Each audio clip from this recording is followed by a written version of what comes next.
So, ganito lang po kasimple yung Tai Chi Chuai, no? So, siswing lang natin yung hands natin, no? So, principle of Tai Chi, so mabagal lang. No? So, as you raise your hands, so top of the wrist first, no? And then, as you bring them down, bottom of the wrist naman. Okay? So, ganun lang, no?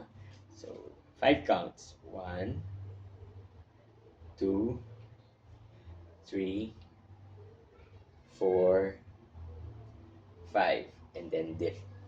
Okay.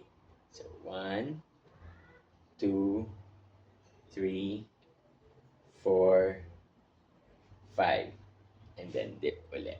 Okay, so pwede po nating isabay sa prayers natin or sa meditations natin, no?